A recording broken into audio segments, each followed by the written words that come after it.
Dalam sebuah hadis yang sahih, Nabi SAW menjelaskan bahwa nanti umat Nabi itu akan minum dari air yang ada di telaga Nabi SAW. Kemudian ada sekelompok orang yang ditahan, tidak boleh. Kata Nabi, ya Allah, mereka adalah orang yang kukenal, maksudnya mereka adalah umatku. Kata Allah kepada Rasul SAW, kamu tidak tahu perkara bid'ah yang telah dia lakukan. Nah, dari hadis ini para ulama menyimpulkan di antara sebab seseorang tidak minum dari telaga baginda Nabi SAW karena dia melakukan perkara bid'ah. Perkara bid'ah adalah di antara perkara yang senantiasa peringatkan oleh Nabi dalam setiap khutbatul hajanya. Wa iyyakum wa muhdatsatil umur, fa inna kulla muhdatsatin bid'ah wa kulla bid'atin dhalalah wa kulla dhalalatin finnar. Awas kalian, jangan melakukan perkara-perkara baru dalam agama, karena setiap perkara baru dalam agama adalah bid'ah, dan setiap bid'ah adalah kesesatan, dan kesesatan neraka bagiannya. Nabi hampir dalam setiap khutbah mengingatkan umat akan bahaya bid'ah.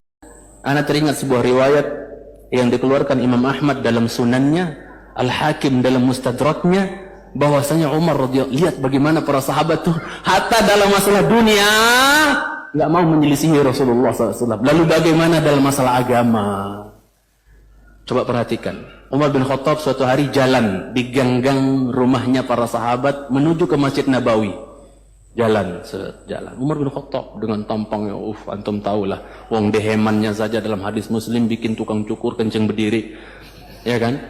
Beliau mau cukur, bukan beliau mau bekam di kepala, maka beliau cukur dulu. Tapi pas dicukur nggak sengaja, dehem, itu tukang cukurnya langsung kencing berdiri. Saking itu dehemannya Umar, saking menggelegar suaranya, mungkin kayak gemuruh atau apa gitu kan. Maka apa? Yang sebenarnya upahnya bukan 40 dirham, maka untuk uang kaget dikasih 40 dirham oleh Umar radhiyallahu ta'ala anhu. Umar jalan menuju masjid. Tiba-tiba di pertengahan jalan ada talang, untuk biasanya untuk jatuh hujan ya, talang. Itu apa? Dari rumahnya seorang sahabat ada talang, moncong ke jalan. Maka beliau katakan, wallahi la uhawwilanna, demi Allah ini saya akan lencengkan ini talang, ini kok menghadap jalan nanti ngenain orang gitu kan, ya kok agak ngelenceng ke jalan nanti ngenain orang ini, siapa punya? Naik dia, nggak pakai ngomong, langsung dia naik, seret, dia apa? Dipalingkan itu talang itu, jangan sekali dipalingkan arahnya. Ini Al-Hakim meneriwayatkan Imam Ahmad dalam musnadnya. Dilencengkan, turun, datang ke masjid, biasa nanya-nanya, siapa tuh punya talang, masang-masang talang apa, ngoncong ke jalan nanti kena orang, apa, basah, keciprat apa, siapa itu? Maka apa? Para sahabat mengatakan, itu yang masang Rasulullah lo Umar, katanya. Itu talang yang masang siapa? Rasulullah SAW. Nggak pakai ngomong, langsung kemana? Naik lagi ke atas. Diarahkan persis yang diarahkan oleh Rasulullah sallallahu alaihi wasallam. La ilaha illallah. Dalam perkara dunia saja mereka enggak berani menyelisihi Rasulullah SAW. Bagaimana masalah agama? La ilaha illallah. Tanggung jawab mereka yang apa? Mengajak manusia, mengajak umat kepada yang bukan ajaran Rasulullah sallallahu alaihi wasallam. Allah tuntut nanti di hari kiamat. Waliyatubillah. Contoh lain saya bawakan, misalnya Abdullah bin Mas'ud yang tadi saya bilang tipis betis. Ya.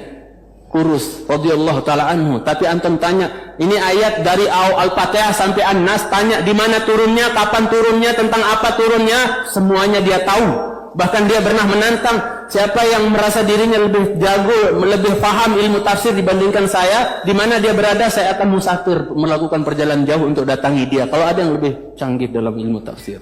Subhanallah. Maka apa jemaah sekalian cintai, Ibnu Mas'ud suatu hari mau datang ke masjid. Sahabat, ada dua sahabat lagi berantem, biasa, jangankan ikhwan sekarang berantem gara-gara apa, ini depan Nabi, dua sahabat di masjid berantem, wah lo kalau bahasa kita sekarang gitu kan, saling tunjuk. Maka apa jemaah sekalian cintai, Rasulullah SAW mengatakan apa? Ya, ijlisu, duduk.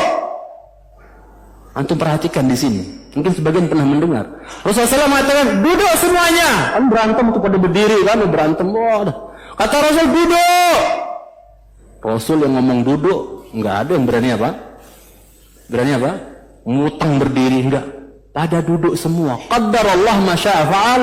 Pas Rasul bilang, ijlisu, duduk. Abdullah bin Mas'ud datang dari luar, nggak ngedong apa-apa, orang berantem, orang nggak paham. Tapi ketika beliau sampai di tengah-tengah pintu, pas Rasul mengatakan apa? Duduk. Nggak ngedong apa-apa, langsung dia duduk di pas tengah-tengah pintu masjid. Duduk di situ. Orang-orang bingung. Loh, Ibnu Mas'ud ngapain ngalangin orang di masjid itu? Apa di pintu? Rasul sudah bersabda, untuk tariqah haqqah, berikan jalan itu apanya? Haknya. Duduk di pintu, maka Rasul menegur, Ibnu Mas'ud, ya, kok duduk di situ, orang mau masuk dan seterusnya? Apa kata dia? Ya Rasulullah, apa kata Ibnu Mas'ud radhiyallahu taala anhu, khasyitu an ukhalifaka fa ahlak.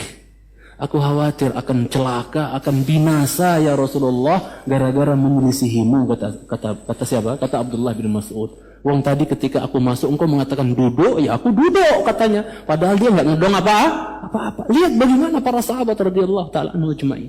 Ya, hatta dalam masalah dunia enggak berani menyelisih Rasulullah, apalagi mengganti-ganti dalam masalah agama, enggak berani mereka. Makanya jamaah sekalian cintai karena Allah Subhanahu wa taala dalam hadis Bukhari, dalam hadis Haud, dalam hadis apa? Dalam hadis berkenaan tentang telaga Nabi nanti di mahsyar, ya. Kan Haud itu kan telaga Nabi di padang mahsyar. Kalau Kausar di dalam surga. Yang airnya dalam hadis Muslim, yang airnya telaga Nabi itu airnya terpancar dari 2 talang dari dalam surga. Paham nggak? Bisa ngayal nggak antum? Bisa ngayal kan? Ini telaganya Nabi yang terbentang luas di padang mahsyar, yang pusarnya adalah mimbarnya Rasulullah Sallallahu Alaihi Wasallam. Telaga beliau adalah mimbarnya, pusarnya di situ. Maka apa? Airnya itu mengalir dari 2 talang dari dalam surga. Yang kata Rasulullah, ya apa namanya? Yang satunya dari zahab, yang satunya dari warik. Maksudnya talang yang satu dari emas, yang satunya dari perak. Maka apa? Ketika Rasulullah SAW melihat malaikat-malaikat mengusir sebagian orang yang mau mendekati telaga Rasulullah SAW, sering dengar kan? Mengusir orang-orang yang mau mendekati telaga Rasulullah SAW, di mana semua Nabi punya telaga, tapi Nabi kita telaganya paling enak, paling lebih putih dari susu, lebih manis dari madu, lebih sejuk dibandingkan salju. Ya, siapa minum darinya seteguk nggak akan haus selama-lamanya, lam yadma abadan. Maka apa? Malaikat ada yang sibuk-sibuk mengusir orang, menghalang-halangi biar nggak dekat ke telaga Rasulullah SAW. Mereka itu umatku, jangan, kenapa kalian usir, kenapa kalian halang? Itu umatku, itu umatku. Apa kata para malaikat dalam hadis Bukhari? Ya Muhammad, innaka la tadri ma ahdatsu ba'dak. Awas, yang berani ganti-ganti. Muhammad, kamu kan nggak paham, nggak ngerti apa yang mereka perbuat, mereka ada-adakan, ya, sok kreatif gitu loh, ya, membuat amalan-amalan yang nggak ada contoh dan tuntunannya dari Rasulullah. Kamu kan nggak tahu Muhammad setelah kau meninggal mereka berbuat apa, nggak tahu kan kamu. Maka apa? Ya, maka Rasulullah Shallallahu Alaihi Wasallam mengatakan, beliau paham bahwa orang-orang yang diusir ini adalah orang yang badalu tabdila. Orang-orang yang apa? Ganti setelah beliau wafat Shallallahu Alaihi Wasallam. Maka beliau mengatakan suhqan liman ghayyara ba'di. Dalam riwayat lain suhqan liman baddala ba'di. Ya, jauh, sana. Orang-orang yang berani mengganti setelahku, sana pergi. Tidak diterima oleh Rasulullah SAW. Yang lebih ajib lagi, mohon maaf kalau ada yang tersinggung, jangan tersinggung tapi ya, kita mungkin lagi proses perubahan kali ya. Anda cuma berpikir, ketika ada orang bangkit dari mahsyar, udah haus, ngumpul di mahsyar, butuh minum. Ya kan, orang bangkit dari mahsyar, di kuburnya kan wirdan utasya, dalam keadaan haus, dahaga, butuh minum tidak? Iya. Tapi datang dalam keadaan apa? Bersih gitu, nggak bawa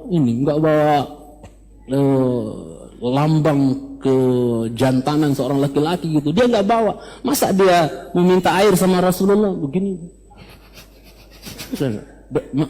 Masa begini? Ditutup.